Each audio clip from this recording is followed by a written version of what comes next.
And he left. I was like, I'll be back in 5 minutes. 10 minutes. I'm just going to Citibank and I'll be straight back. Never saw him again. He left the flat, all the stuff in it, apart from like the wee bag he had, because I changed the locks there and then. And I was like, right, who is this guy? What's going on? And was sort of walking around, looked around, opened the wardrobe. Massive dildo. Massive big strap. This guy left. He still owed us like $3,000 or something. Seriously? So I was like, no, I'm gonna find him here. So I straight down to Citibank. I was like, right, here's the guy's passport. Go and get him. Here's his dildo? Yeah. Like, go and get him. Give it to the sniffer dogs. Here's the crack, here's the crack, here's the crack, here's the crack, here's the crack.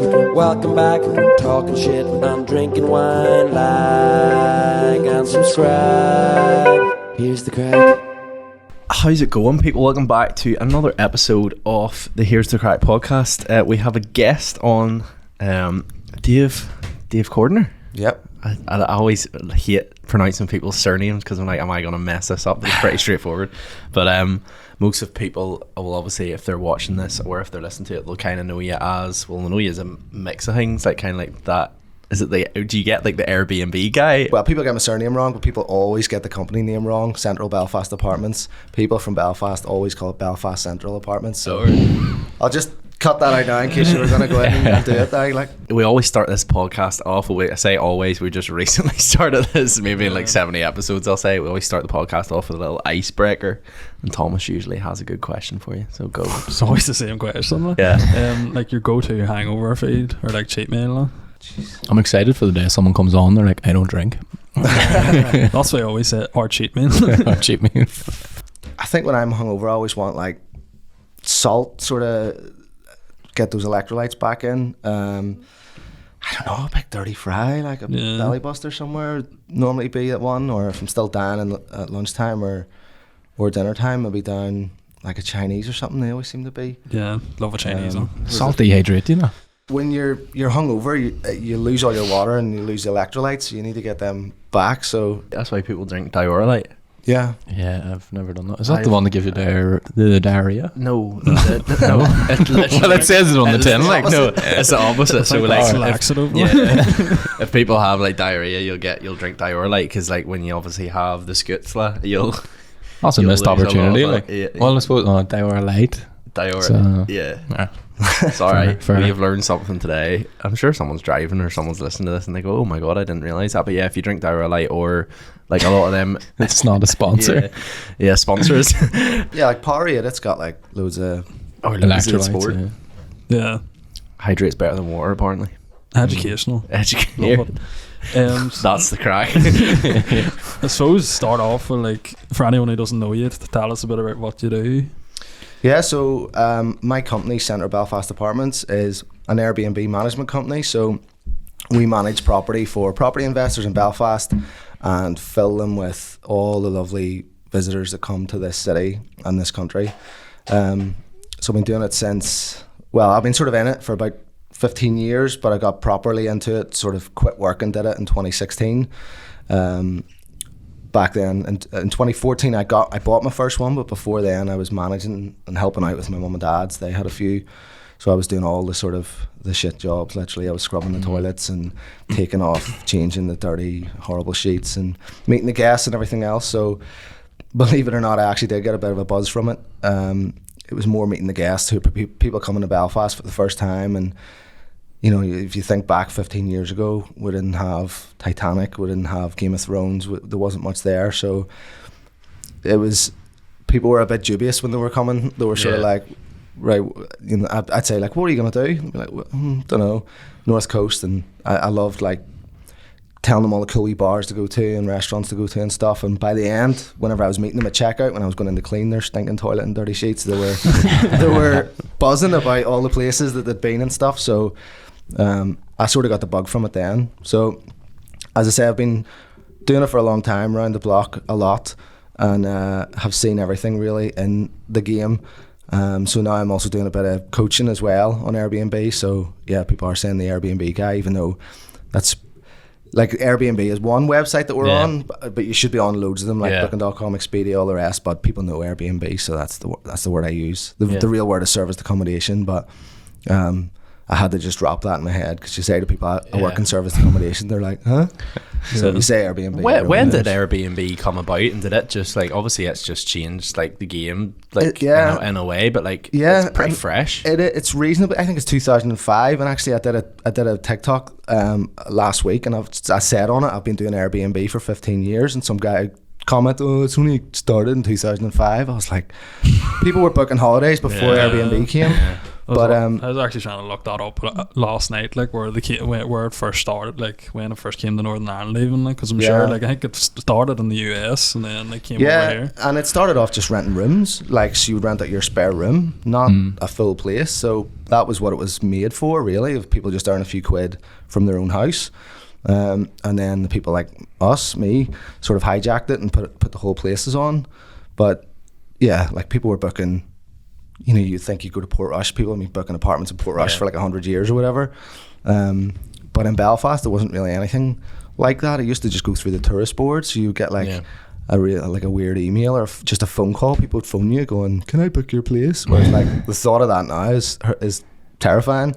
We just like, bookings just drop in consistently. Is it a difficult thing to set up? Say, for example, like I had a house in Belfast and like a spare room or whatever, wanted to rent in the weekends. Like, is it hard for me to like get on Airbnb and be registered and stuff? No, and like Airbnb is the one everyone knows and everyone uses because it's so easy to do. It's like so user friendly. You can be live in like 5 or 10 minutes. They really just hold your hand throughout the whole process in terms of like the system. And that's why there's so many people on it, but that's why it's so flooded. So like in Belfast, I think there's like 600 and something places on Airbnb, but when you go to the likes of booking.com, which is a much bigger and more powerful system, there's only like 150, 200 places on there. And that's just because it's a bit more scary.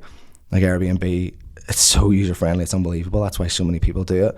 But like, you can set it so people have to send you inquiry, so they'll be like, oh, hi, they can't just book, they have to say like, oh, I'm coming here for this, and if you don't like the sound of it, you can just say, piss off, I don't want that. Whereas on booking.com, the bookings just land in, and those people are coming, and you can't turn them away. Well, you can, but it's hard to do. Have you any that you regretted accepting?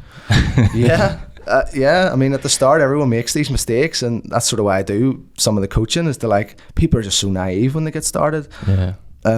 Like I speak to people who, some of them have these like beautiful, beautiful properties. They've spent like tens of thousands of pounds renovating, and I'm saying to them like, you know, what vetting procedures have you got? And they're like, what do you mean? And I'm like, you need to be so careful of who you let in. You need to be streetwise, because it's like, it's a big bad world out there. It's a bit like, you know, Taken, when there's like all this mad shit's just going on and just in plain sight, and you're like, Jesus, I didn't even know that would happen. Like, that's what's the sort of stuff that's happening in service apartments. There's like drug deals, there's prostitutes, there's all sorts, like trafficking, I'm sure, is going on as well. And the book service apartments, because in a hotel you could never get away with that, because there's a reception and security and all these cameras and everything. Whereas you book an Airbnb in a wee tucked away residential building, it's someone sends you a key safe code, you don't even meet anyone, and away you go, you're just anonymous in this city. So there's tons of stuff like that happens, and you do get stung. So I don't even know, I have so many stories, like I could literally write a book on this. That's like, what I was going to say. Have you got any proper bad horror stories about, like? Yes, so like there was one back in the first place I ever bought. A booking came in, and local address, so it was address in like, I think it was Belfast. Now that straight away, red flag, the biggest red flag of all. If you've got a local address, like, why do you need an apartment? Just go home. So I phoned the guy and I was like, look, what's happening here? I was like, why do you need this apartment if you live in Belfast? And he gave me this story. He was like, look, yeah, fair enough, you know, we're coming out of uni, all our friends have all moved back to their towns and whatever, but we all want to meet up and have a sort of night out. Yes, we are going to go out, but, you know, we just want to have a base where we can all come back and just have like a bit of crack. I was like, it's sort of, I was like, so you're going out? And he was like, yeah. And I was like, look, as long as you know, this is a residential building, there's neighbours above, below, and on both sides, as long as you're so quiet when you come back.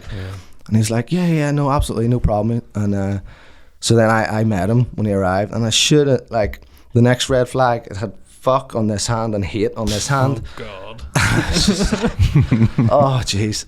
So I said to him again, like, are you sure? Because he just arrived by himself, so no one else was with him, and he was decent enough, he was dead on. And, apart from that, but, like, FECK, You can't discriminate. So, yeah, that's Can't what I was going to discriminate. say. Is like, I suppose you can't really discriminate against people. Like, Yeah. judge a book by its cover. Type it could have thing. been like, from speaking to him, like, he was normal enough, he was fine, or he made out he was fine. So I was like I was right on the edge of like just going, nah mate, it's not happening. But he just, I don't know what he said, something just tipped me over the edge. I was like, all right, I'll give it a go. I said again, you can't make any noise, there's people everywhere here, it's a quiet residential area. Yeah. So like, I think it was like 3 a.m, my phone started ringing. It was the people downstairs who were other guests from a different apartment who I brought in that day, and told them, any problems, give me a ring. And they were like, oh, there's a problem. There's a mad party going on upstairs. And I was like, Oh, God. right. So I had to come down.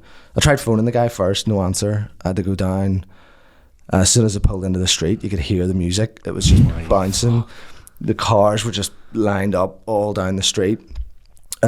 I got out of my car. There's like steps up to this property. There was just broken glass on every step the whole way up. No way. I was like banging the door. They're like, who's that? I was like, it's the owner, let me in. They were like, hang on. They couldn't find the key. They were off their face, right? Eventually I just used my own key, opened it, and there was just like, they were like rabbits in the headlights, all off their face on drugs. There's people everywhere, like absolutely everywhere. The music was blasting. I walked in, the floor was just pure sticky of all broken stuff. So I was like, right, out, you've got 5 minutes, just get out now. Like, they were off their heads, like, so I just went back down to the car, stood at the car.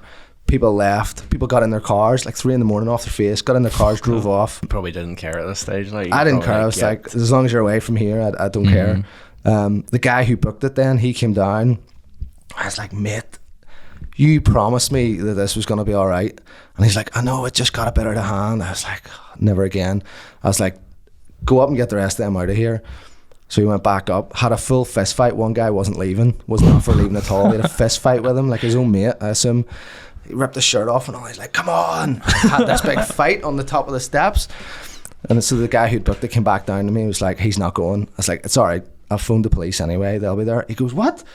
He legged it. They must have been after him already for something. He literally his ran ankle off. bracelet was pure vibrating.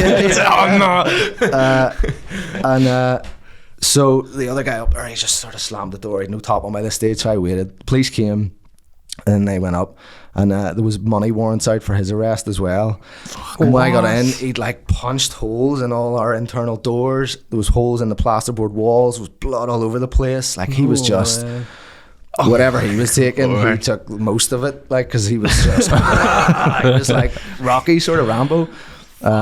He was Mr. Apartment. So they took him away, and so I had to clean it. Like, I had to mop that floor the next day like 5 times, like 5 full mops. And every time, as I was doing, I was never again. So since then, we're just so strict. So like, you have to vet bookings, be so careful with who you let in, and trust your gut, because you get like a spidey sense sort of thing where you just know. I can do it now just by looking at a name, or an address, or just the type of the way someone sends an email. You just go, that's dodgy. What would be like No, a red what's the flag? red Like, flag? what's the red flags? So red flag, the biggest one is local address. Honestly, if it's a group of 6 adults, if I see like 6 adults, well, I mean, we phone everyone, but if it's 6 adults, we're on the phone going, who are you? And if they're like French, for example, or Australian, they're coming as tourists, it's fine. If they're like, oh, we're coming up from Newry or Dublin or something, and we're, it's a birthday or a stag, then we're like, right, DEFCON 2, we'll go up to the next level.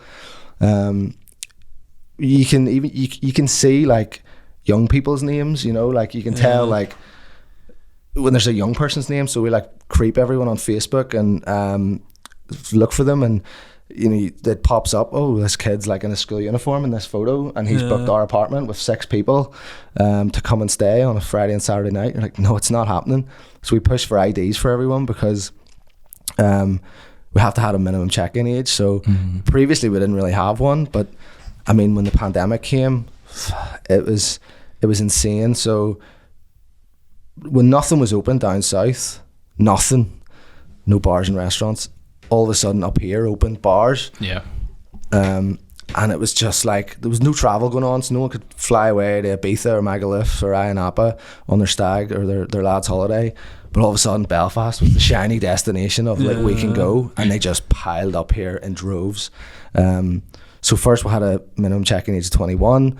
Then we're getting all these people over 21 that were just hallions coming up. I had to raise it to 23. Then the same thing happened again, so it was up to 25. And it was a blunt instrument. We didn't want to do it, but it was just like, we got stung 2 weekends in a row of just people coming up and just going mental. They'd been locked up for a year or whatever in the pandemic, and we're just like, let's go. Yeah. And they did. And it was horrendous. It's They horrendous. That's cat. But like you were saying that story there, I was just thinking, like, was there any part of you that went up to that house on your own and you were thinking, like, this could go bad here for me? Like, do you know what I mean? No, because I was absolutely raging. I was ripping. I was ready for it. Like, Yeah. I mean, You going back with hate printed on your his big sovereign ring. so did you get them out? Oh, I got them out. Yeah, there was nothing that would have stopped them leaving that place. Like, I went down, like, that was the only time I've ever had to go down in the middle of the night, and that was not ending any other way than them leaving. Yeah. But like, I wasn't stupid. As soon as they opened the door, I could see their Probably could smell face. as well. They were like, they weren't in like the guy who went crazy. He'd obviously be taking something different than the other ones. The other ones were like, we sort of meek, sort of, you know, whatever they were taking was like a downer. Whatever he was taking was like putting them insane. So the thing I tell everyone who I'm talking to about getting started in Airbnb is, don't ever let it get to that point. Don't even let them in. Don't even, like that bit when I was in there with him and he was like, oh, come on, man, it's fine. Don't ever let it even get to that. If there's too many red flags, just cancel the booking. Don't even let them travel to your place, because the damage is done if they're there, or they already, if you let them in, you're gonna sway and be like, oh, maybe it'll be all right actually. But yeah, you just gotta be tough. You've came this far, you may as well just You just gotta be try tough, it yeah. out, And people are like, people I speak to are like scared. They're like, oh, the bookings, I can't cancel it. It's like, it's your place, your property. You've spent all that money on it. Like, these people don't care. They're just coming up for a mad one. I And think then realistically that probably forget cost about you it. more money to clean and to replace everything than it did what he actually ended up paying. You know what I Yeah. mean? It's not worth it. What way does that work then? Like, with the likes of someone like that, like say they come and wreck the place, like, can you get money off them? Like, is it just whatever they've paid? Do you just Yeah, so I mean, this is another way that you can set it up. So on Airbnb, they have this sort of, they call it like an insurance thing. It is hard to get money out of them. You have to be like so, tick so many boxes to get them to actually pay out. They often side with the guest. If the guest, oh, it was already broken when I got here, then they'll go with that.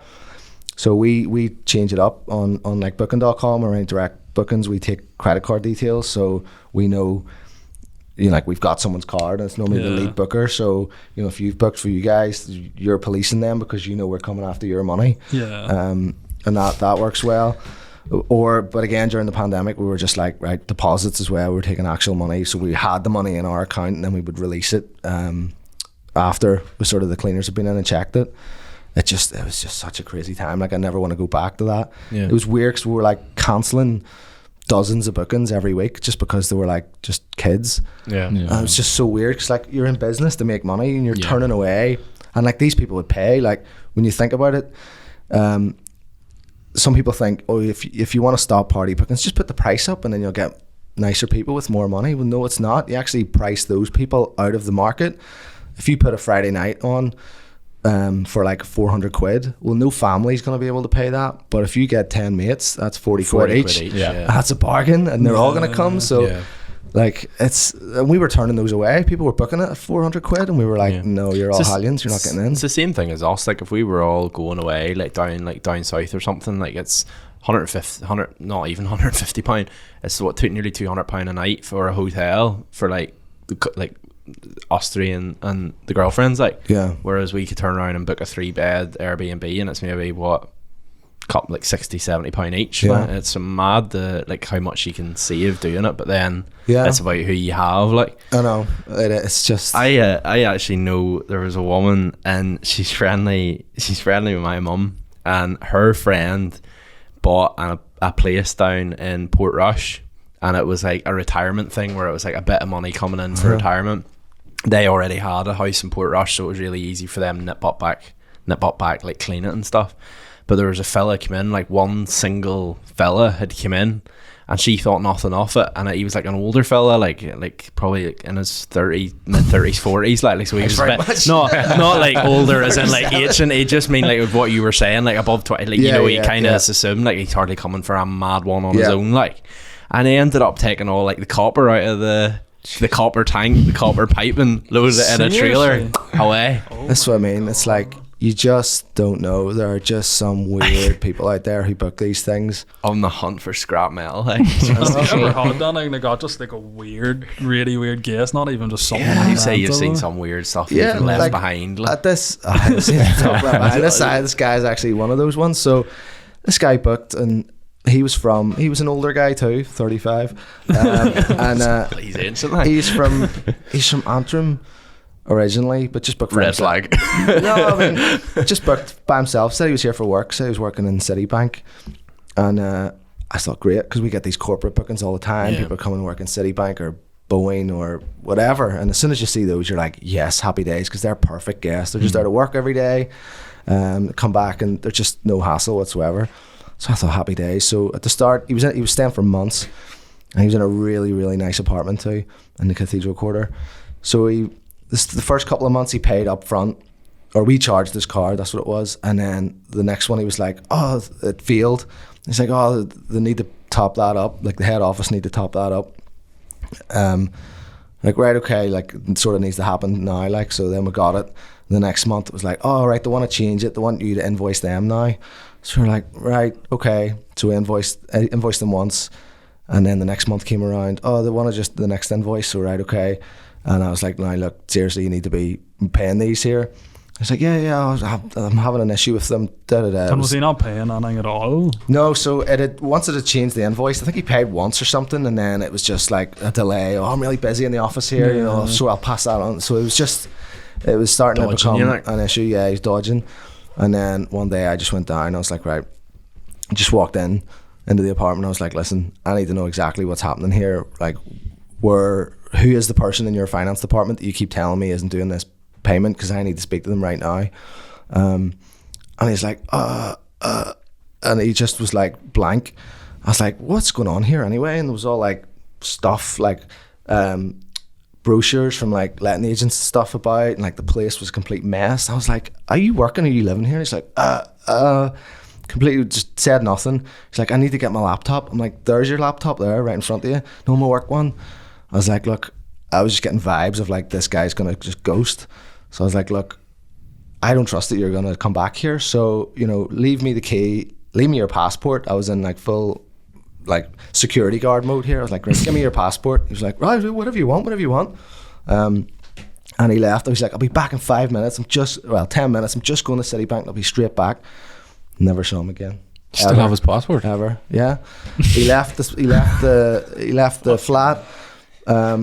All the stuff in it, apart from like the wee bag he had, because I changed the locks there and then. And I was like, right, who is this guy? What's going on? And was sort of walking around, looked around, opened the wardrobe, massive dildo, massive big strap. We're like, we go say a dead body. Wow, that's worse. So, but like this guy left. He still owed us like $3,000 or something. Seriously? So I was like, no, I'm gonna find him here. So I straight down to Citibank. I was like, right, here's the guy's passport. Go and get him. Here's his dildo. Yeah. Like, go and get him. Give it to the sniffer dogs. Search the building. Oh my god. And security guard was like, hang on, typed it all in. No. Does he go by anything else? I'm like, I don't know. Typed it in there, and he was like, hang on, I'll go ahead, I'll go into the head office sort of system. Not there either. I was like, right, give me an email address for someone in finance that I can speak to, or someone in general. So got all these email addresses of like high up people in HR in Citibank. Never heard of him. Guy never worked there. What the hell he was doing for those months, I don't know. I even went, well, actually my dad went up to his house, the Antrim house that was the address on the booking. No one had lived there for years. But like the neighbours were like, yeah, I know him, he used to live here. So I was like, right, I need to get this money, because this is like a client's money. So I took him to small claims court. They couldn't find him. They're like, well, we need to send the letters to come to court to somewhere. Like, where is he? So I paid like a private investigator to find him. No way. They're like, this we is found mad. him. I know, and like, on one hand, I'm getting a client going, why the hell did you let him stay and not pay for that long? I'm like, listen, it was legit. He was paying at the start. It was City. You sent Citibank. He was there. Everything was right. There was no red flags. You give someone a bit of grace. You know, these people who come, often they aren't the person with the money. It does have to go up the food chain to get paid. So it was all very plausible. And yeah, private investigator like, oh, found him in this hostel, Belfast hostel. So like, happy days. Told the small claims courts, I can't remember what they're called. They sent the letters to there. By that stage, he was gone. Like, I wasn't going to go down there, like the hostel, and start knocking doors. But I said, he's gone from there now. So he'd registered like benefits or something there once, or like his phone or something, a contract phone or SIM card or something. But then gone. So don't know where he is. But the weird thing is, I can find him on Facebook. I found him on Facebook. I've still got his number in my phone, and that's real because it's still like his profile photo changes every so often. So I don't know. That was gone. That was horrible. That one. That's crazy. It was, but that was a really long, drawn out one. Dildo or That's mad though. Like, Yeah. and like, I take it now. Like, you've probably, and that's the benefit of you doing what you're doing now. Like, kind of advising people as you've literally like been there, done that. So like, it's not like you've just started this on a whim. It's like no experience whatsoever. You're just kind of like going by like what Google tells you. Like, you're proper like, no, I've literally been here, done that. Like, do not trust whatever you're about to. But at the same time, it's inevitable. It will always. It's almost like a rite of passage as well. You need to get that way. Oh shit, you know, right? I need to toughen this up or tighten this up because it is inevitable. It's going to happen. Yeah. And yeah, you need it to sort of okay, that's not going to happen again. It's like any sort of mistake, as long as you learn from it. Have you seen much of a like obviously probably not, but like a drop off in like business for like normal stays in terms of like you have your apartments and you have like houses and stuff, but the big thing is now people are looking is like yurts or like these flipping domes and all this here, you know, like It sounds like an animal. you know, like you go and you stay in like a Glamping like, or you done it, man. I don't know. Is that called a yurt? I don't know. It was called a yurt. A yurt. Am I right in saying I that? think you're just making that up. But like, do you notice like a spike in like people less likely to book something because it's like, I don't want to go stay in like a normal like nice apartment. I want to go stay in a tent with a hot tub in it. Well, I mean, I think that's existed for a while now, these things, and one time it really did. Yurt. Yeah. It really, you actually did. stayed in one? I stayed in a teepee. Kick off was during the pandemic, so people were like paranoid. They didn't want to go near other people, so the cities were dead. They were empty, whereas Portrush or any like yurts or tents or glamping pods, they were like the phone was never stopping ringing because people wanted just okay, we can just go with our family or girlfriend or boyfriend to this place. We can have still a holiday, but we don't have to be in a busy restaurant or busy hotel or buses or anything like that.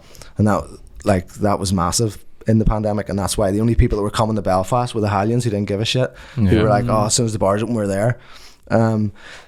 Those places will always have their place for sure, but definitely Belfast, and all major cities, I think, has really bounced back to be where they should be. I mean, there's always going to be demand for here. The good thing for us in the city about Northern Ireland weather is you can't rely on it. Like, so people might think, well, we'll go up to this weird tent thing, or will they think, well, what if it just rains all the time? Maybe we'll just go to Belfast. But the thing I'm most happy to see is the international travel to come back. And like I was saying, like, you see 6 guys from France, you're not worried about that. Whereas you see 6 guys from anywhere in Northern Ireland or down south, you are worried. Or even Scotland or England, you're a bit worried. And families like Australians, Americans and stuff coming back, they come, spend big money, go see all the sites, and they're just perfect guests. So that's one thing we always ask comedians whenever they come on here. It's like, where's the worst place to gig? Where's the worst county? Whenever it flags up on your app, like, that someone's coming from or to get or place. I don't know if I can say. It's usually Lauren anyway. Like. Well, I'm from Carrick originally, so yeah, there's the only place worse than Carrick. Or Lurgan even.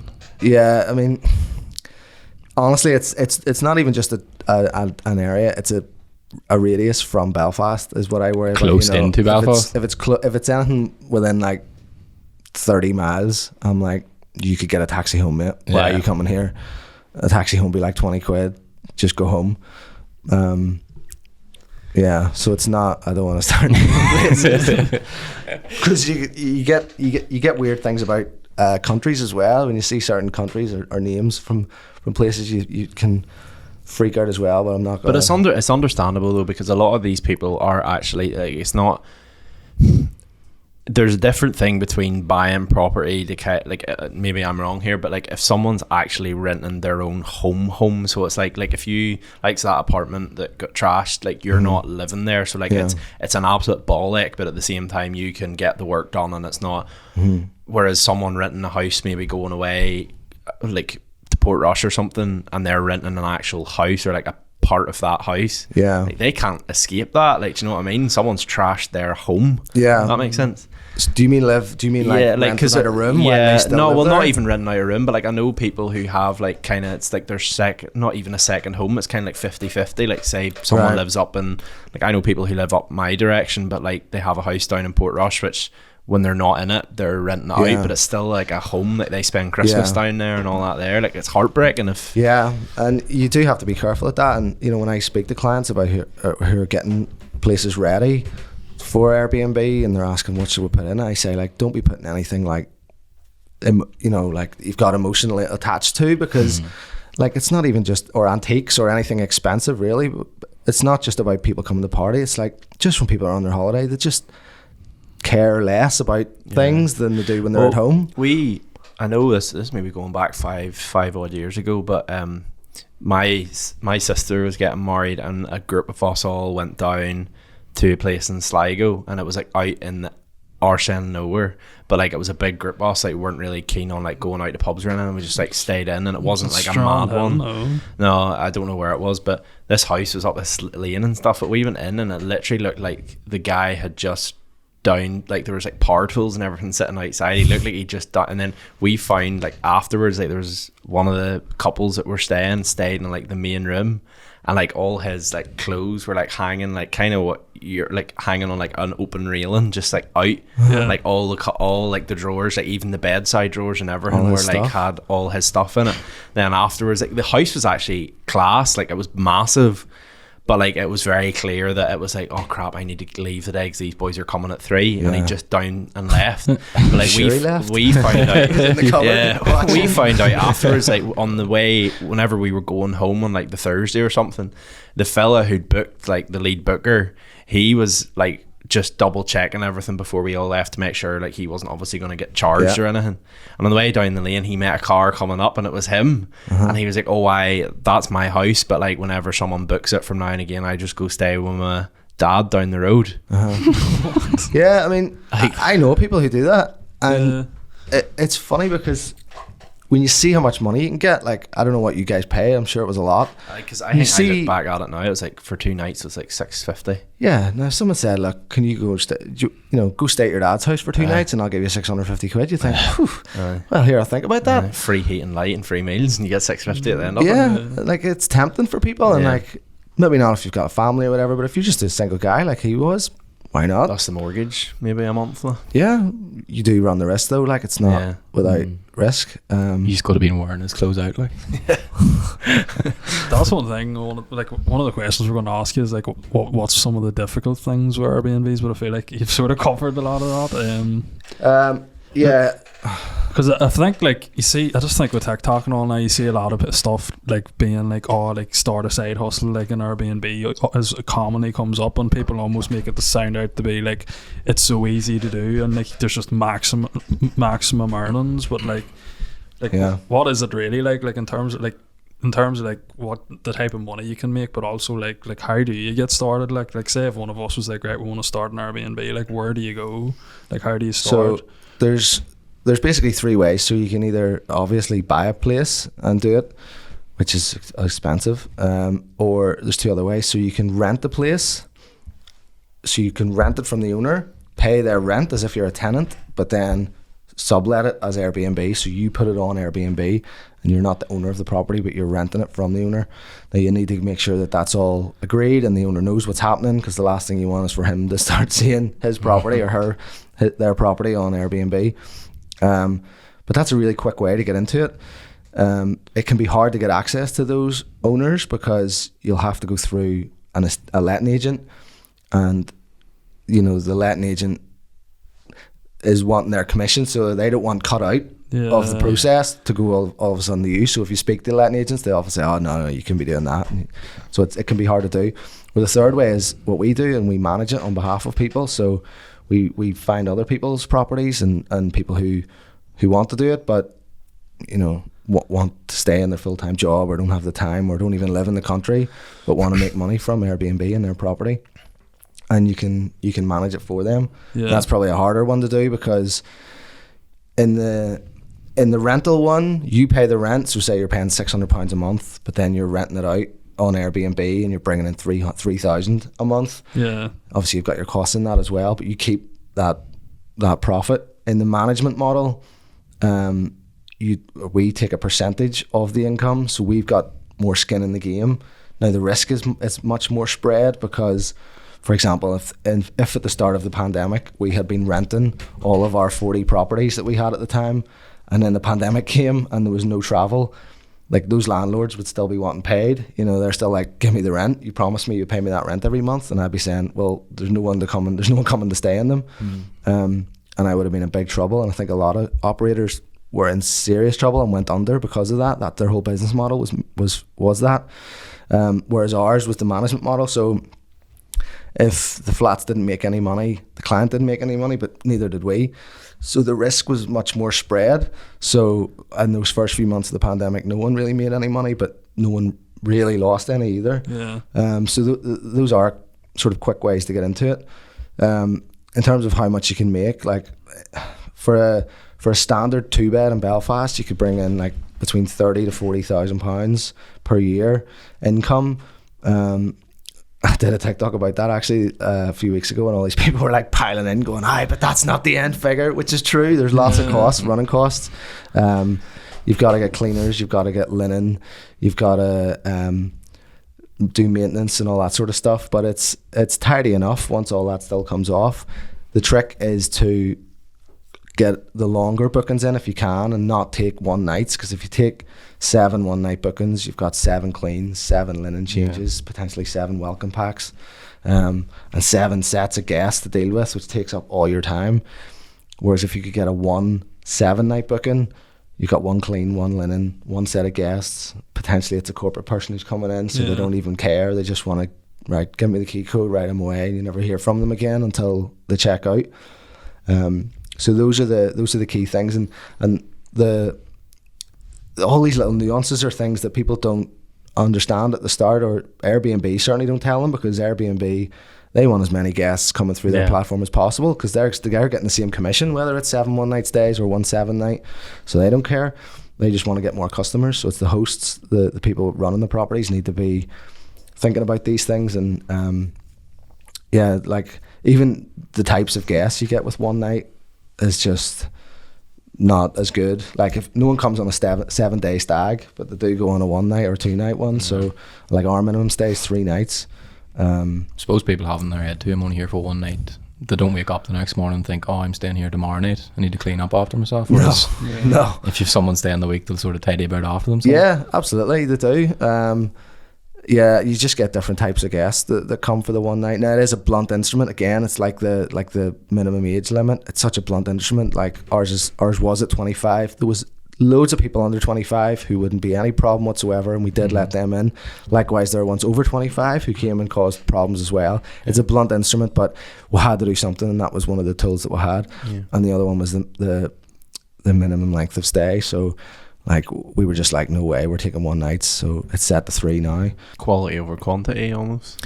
Yeah, but because the way we manage it, we pass the cleaning costs and all the running costs on to the client, so they're the ones who pay for it, so they want longer stays as well. So they're willing to accept, okay, there's a gap here that we didn't sell because we were pushing for a longer stay, but that never came, so that's okay. We'll take that one on the chin. They're not going to be coming at me going, get one night stays in every week. Yeah. Because they know it's not worth it. Because if there's any maintenance, walls scuffed or stuff, they'd be paying for it as well. So yeah, it's so easy to get started. It really, really is. But it's like anything, you know. Probably people think, oh, it's easy to do a podcast, but once you actually start it, you're like, oh my god, there's so much stuff, and like it's almost like a craft that you just get expertise and experience in.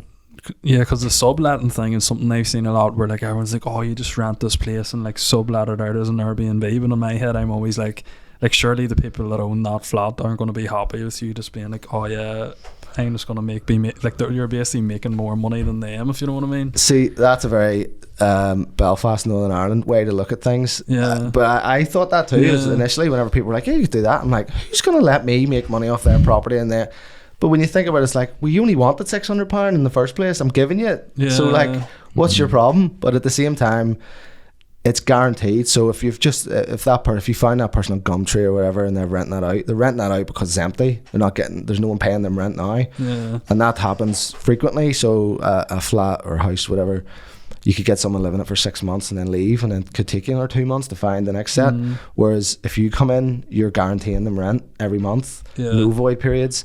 On top of that, they know that the property's being cleaned and maintained on a weekly basis, whereas it could be let out to some, I don't know, like reprobate who's in there renting it and doesn't look after it at all and needs refurbished or whatever, like after they leave. So it's being maintained. And chances are as well that if you rent it, it's going to need a bit of an improvement anyway. You might get, I don't know, new table and chairs, new like cushions or something. You're probably going to have to spend a bit of money on it. There's no places in Belfast really that are, except some of these really new builds, that you can just go in and say, this is perfect for Airbnb. So the property owner knows you're going to be spending a few quid in that as well. And that stuff's going to stay there whenever you leave. So there are ways to do it, but I found, I personally don't do it. So like that's why we went to our management model, because people just, I think, are like, why would I let you make a load of money off my place?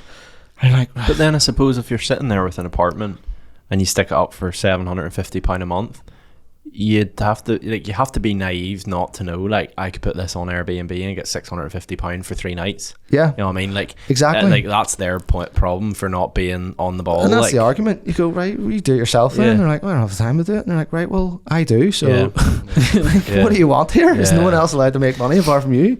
And what would you look for in a good Airbnb? Is like there things that, like, is there hot tub? Seems to see Airbnb. Like, people ask me about this, like, should I get a hot tub? I'm like, cleaners do not want to be going in and cleaning whatever out of that hot tub. See, to be honest with you, get like a wee fishing net. Like, I never think of like a hotel hot tub as, you know, weird. Do you know what I mean? Like I was away there for work, and the place I stayed in had like a hot tub, and it was like, oh, you know, you went in the swim pool, it's like a leisure centre basically.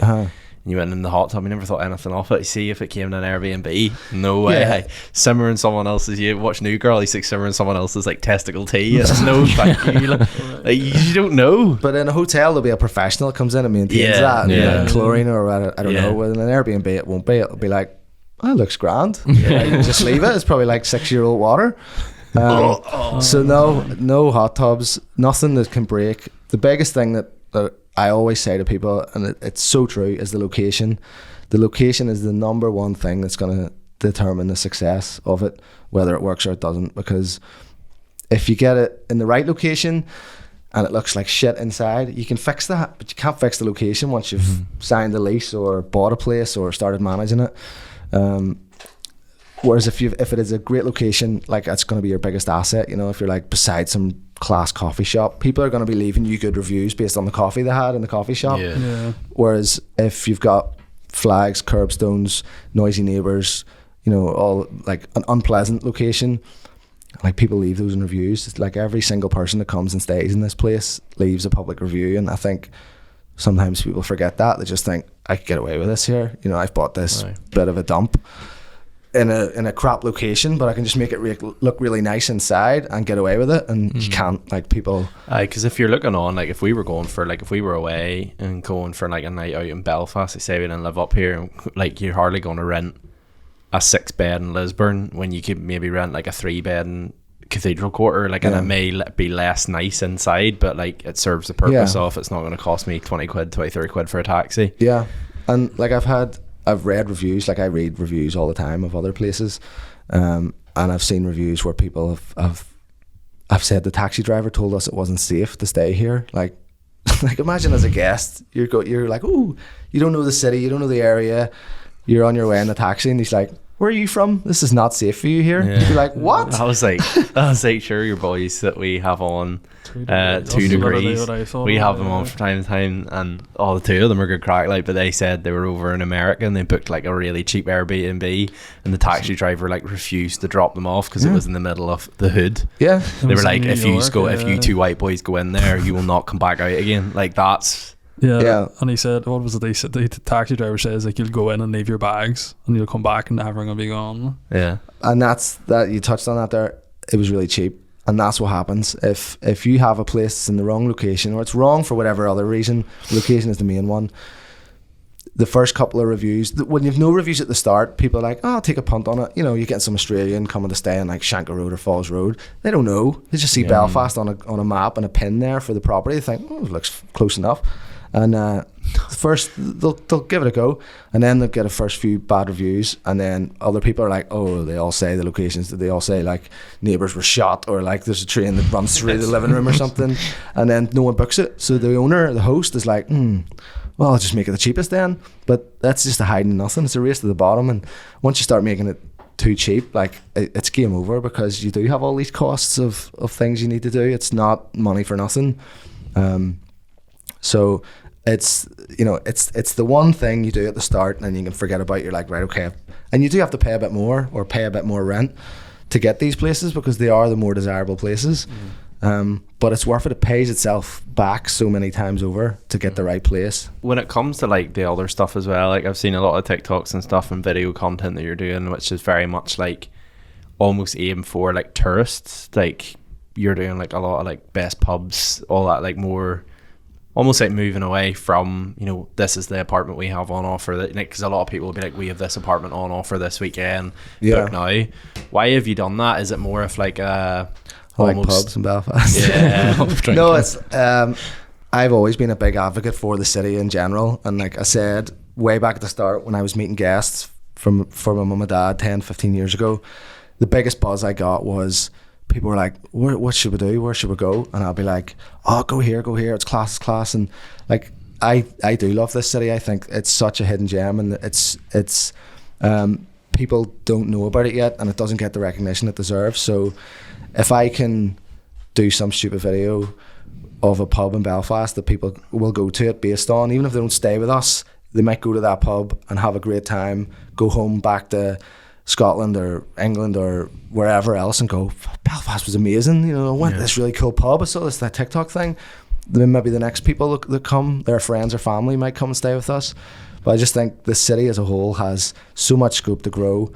And like, yes, we've got Visit Belfast and Tourism Northern Ireland doing lots of shouting about it, but I think there's more that can be done, you know? So I'm like the unofficial ambassador for Belfast and Northern Ireland. It's good to hear from an actual citizen of Belfast rather than just hearing it from like you know, the likes of what do you call it? Tourism NI. Yeah. And I think, I mean, part of it for me was I did quite a lot of traveling when I was younger, and it's only when you leave and experience other places and then come back, you almost feel like a tourist and you realise, God, this place is actually really good. And then also from being from Carrick, and Belfast was like a big, we're going up to the big smoke, and I always was excited and passionate about that. I just loved it, you know, even then when I was a kid a million years ago, it just seemed like there was so much happening, even though there wasn't, even compared to now. But yeah, I've just got a real passion for the city. And coming up to Belfast in your horse and cart, getting that old rickety train. If you've been and like visited a pilot, say for someone like our age who like out of uni now and like wanting to go out and like go traveling places, where would be like the place? I feel like Amsterdam's such a big one now, but like where would be the places? Where would be like 2 places where you'd say you have to go? I went to New Zealand, so that was the big one for me. That made me think, right, okay, this is, you know, the world is different, or there is other places here. It was just amazing. Like, the thing about New Zealand is it's such a young country. Like, Carricastle's older than New Zealand. Carricastle's older than America, but I feel like in New Zealand it's because it's so young, they've decided things, right, we're going to run it this way and do this and this and this, like 100 years ago sort of thing, when everyone was already quite smart. Not like the way most of Western Europe has was just like come from like the dark ages, and we've just got these bolt-on things of this is how we do things. So everything in New Zealand just seemed to be the way it should be, sort of the way you would expect. So that was class. Just back from London as well. Like, it's the first time being there as an adult. Went to school trips and stuff, like, but wow, what a place. Like, and I think it'll broaden your horizons over there as well. There's just so much stuff, like so many different accents and languages and colours, and but so much history there as well. So London, my girlfriend was there last week, and that's one thing she said too. She was like, there was so many people just sitting like having coffee on their own or something. Yeah. But it's such an interesting place. You could literally sit on your own, have a coffee, and just watch people all day. It's just so many characters. It's so diverse over there. Like, we went celebrity hunting. We went walking through Notting Hill and then Kensington down into Chelsea, looking for like, just trying to like look into people's windows, like, what have you got in there, sort of thing. Do you want to rent it out as an Airbnb? It's tight over in London. You got a 90-day rule over there. You're only allowed to do it for 90 days. Like, that's all you're allowed? So yeah, I mean, like, but like everywhere, people just game the system. So Airbnb, as a rule, the actual Airbnb website will only let you rent it for 90 days, because that's the rule that came in from London councils, and then Airbnb, because it's London, like, they listen. Why is that though? Because people didn't want it, like pushing house prices or rental prices up and stuff, because there's a lot of people doing the rent to Airbnb.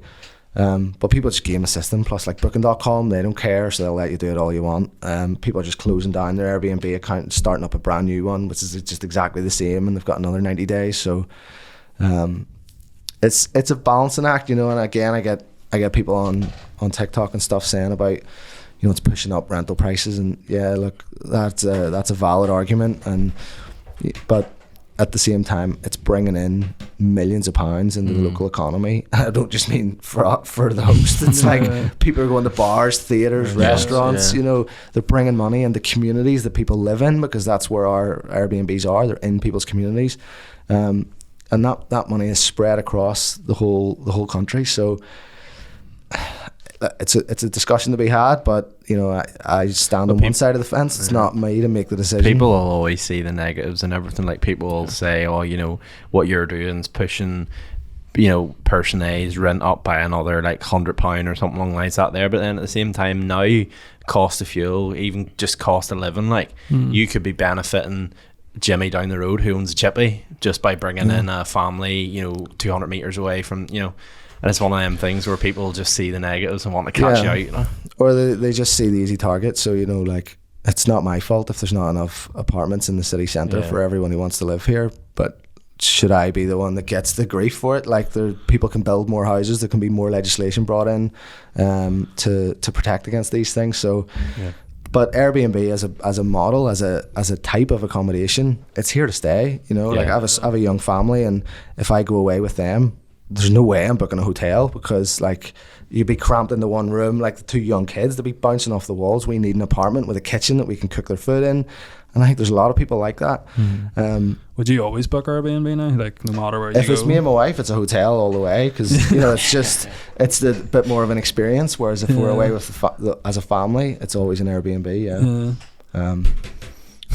I can tell none of you have kids. Like, try getting a 2-year-old, a 3-year-old in the hotel room. It's not happening. You need like a padlock in the middle. Funny enough, my sister has a kid now, and she's away staying somewhere for like a wedding, and I was like, oh, sure, now which hour with a wee boy? I was like, sure, you can slink off at like 9 o'clock and go up and watch Netflix. And she's like, do you think I want to be trapped in a hotel room with a 2-year-old? Like, he will be bouncing about. Like, you don't think of that sort of stuff. No. Main thing is, did you see any celebrities when you were in London?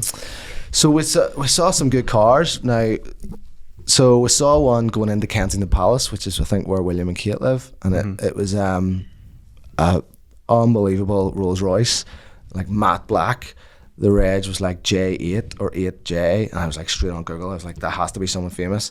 We couldn't figure out exactly who it was, but it was unreal car. Saw a couple other fancy ones when we were going past Westminster. All the motorbikes, the police motorbikes, closed the road, and this other big fancy car came in. We're like, who is that? I don't know. It was some older woman going into Westminster. Didn't know. So no, we didn't see any. Got it. Have to go back. I seen Noel Gallagher in the Nike store in London. Nice. Like I seen, he was like in a glass box, like in the middle of the Nike store. There's like this big glass box where like you can get like custom stuff done and all. And it was like him and his son. Yeah. On your legs. My girlfriend, her sister lives in London, and like, but I forget where, like Camden, like near Camden, and she said it a few times. She's like, "Oh, you'll just see Ricky Gervais like walking around." I'm like, "That's mad." Like, that's like me being in Ballymena and seeing Liam Neeson walk past Poundland and be like, "Oh, there's Liam, hey." Liam the famous, just Liam Neeson being from Ballymena. Well, maybe wrap up because you won an award. Like not too long ago, best service apartment operator, was it? Best service department operator. And at the service department awards. So absolutely buzzing, and you know, part of the reason they did it was pushing the sort of marketing that we're doing, and they mentioned the TikTok videos and the team that we'll have working for us as well, and the customer service we're trying to deliver to our guests, because we're not all like, maybe through this I've just made it out like every time it comes in we're like, what are you doing? Why do you want to come here? It's not that. Once they pass that initial check, or it's a family or something, then we're into like 100% customer service. So we're number one on TripAdvisor with all those reviews, and so we were up against some of the big boys from GB. We went over as a team, and my wife as well, and as soon as he started reading out why the winner was chosen, I was like, that's us, because like everything he was, and I was like, shit, I shouldn't have said that, because what if it's not us? And I've just like, but jinxed it was. By the end I was like, it's definitely us. Just read the damn name out, man. I know. And then he did, and it was just unbelievable. How's that? Because like I suppose like someone like me looking at that, like I didn't even know like they'd done like an award ceremony for, but like if you're in the game like for so long, and especially like I think that's one thing, like there is obviously that nitty gritty side, because it's a business, like someone who, you know, runs like a marketing agency or something isn't going to come on here and like, you know, talk about like the nitty gritty side, but that's a big part of your business. But like you can tell you're passionate about it, even like the TikToks and stuff. That's what I was saying, like even doing simple things where you're not just like on pushing business, you're on pushing Belfast and trying to get people in. And it's not like, as you were saying, like that person may not come over and stay in Europe, but they could come over and stay in a hotel, but the bigger picture stuff. So how did that feel going over there and like winning that, like it's winning amazing. That award? Absolutely amazing. And like it was so good for everyone. For the, you know, I thank the team so much, because it's the team I have working for Central Belfast Apartments do all the hard work, do all the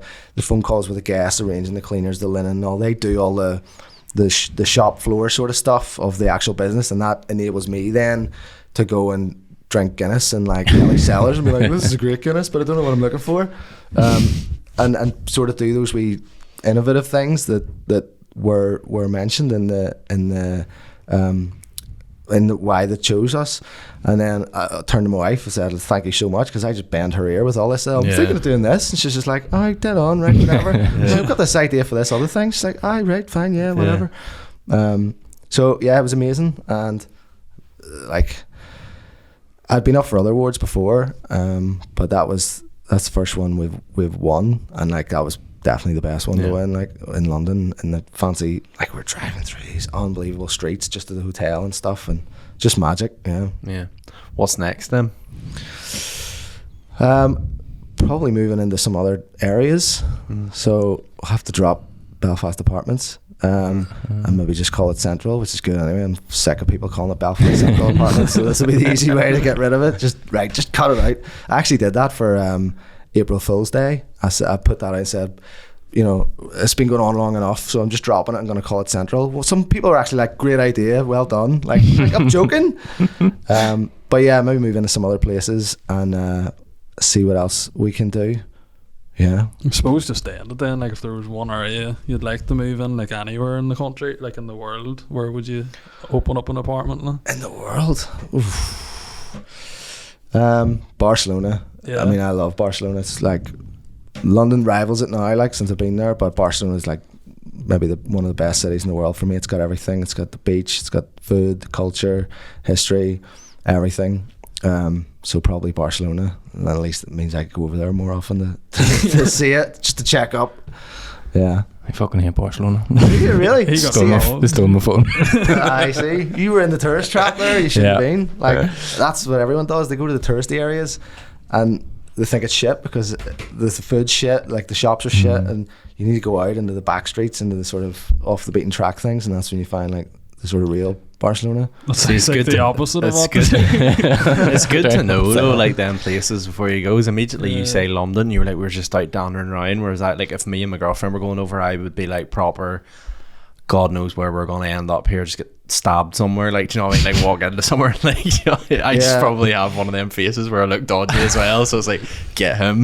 No, we're on Google Maps, like, so you know, like sort of fancy places, like I mean, Notting Hill. Everyone would know that. Hugh Like, Grant comes out. yeah. But if anybody wants to find you, if they're listening to this, say if they're obviously, if as long as they're not planning any mad benders, how do they get in contact with you, or what's the sort of? So on Instagram, it's Central Belfast Apartments. If you're looking to getting started in Airbnb, you can go on the Airbnb Coach, which is on Instagram and also on TikTok. I'm on LinkedIn, like other old people are, and yeah. Do you get apps on your antenna phone? You get an inquiry through, you have to phone up for dial-up. Thank you so much for coming on, No your problem. time. Thank And you. yeah, if you haven't followed already, go follow him. And if you're, as I say, if you're planning any wee nights out or any trips away, definitely book. Thanks very much. Thank you. And my wife said, thank you so much, because I just bent her ear with all this. I'm Yeah. thinking of doing this. And she's just like, all right, dead on, right, whatever. So I've got this idea for this other thing. She's like, all right, right, fine, yeah, whatever. So, yeah, it was amazing. And, like, I'd been up for other awards before, but that's the first one we've won. And, like, that was definitely the best one to win, like, in London. And the fancy, like, we're driving through these unbelievable streets just to the hotel and stuff. And just magic, Yeah. What's next then? Probably moving into some other areas. So I'll have to drop Belfast Apartments and maybe just call it Central, which is good anyway. I'm sick of people calling it Belfast Central Apartments, so this will be the easy way to get rid of it. Just cut it out. I actually did that for April Fool's Day. I put that out and said, you know, it's been going on long enough, so I'm just dropping it. I'm going to call it Central. Well, some people are actually like, great idea, well done. Like I'm joking. But yeah, maybe move into some other places and see what else we can do. Yeah. I suppose just to end it then, like if there was one area you'd like to move in, like anywhere in the country, like in the world, where would you open up an apartment in? In the world? Oof. Barcelona. Yeah. I mean, I love Barcelona. It's like London rivals it now, like since I've been there, but Barcelona is like maybe one of the best cities in the world for me. It's got everything. It's got the beach, it's got food, culture, history, everything. So probably Barcelona, and at least it means I could go over there more often to see it, just to check up. Yeah. I fucking hate Barcelona. You really? He got They stole my phone.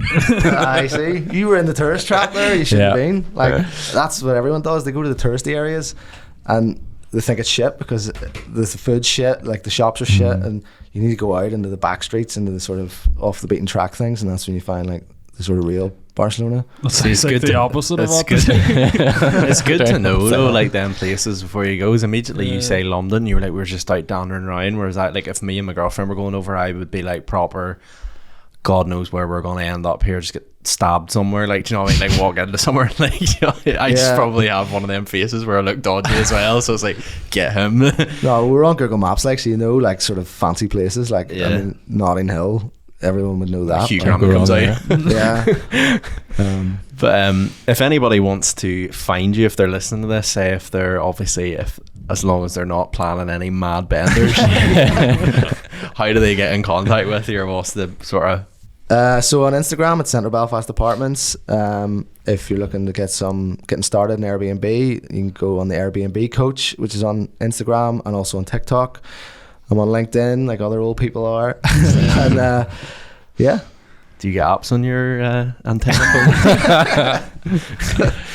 You get an inquiry through, you have to phone up for dial-up. Thank you so much for coming on, No your problem. time. Thank And you. yeah, if you haven't followed already, go follow him. And if you're, as I say, if you're planning any nights out or any trips away, definitely book. Thanks very much. Thank you.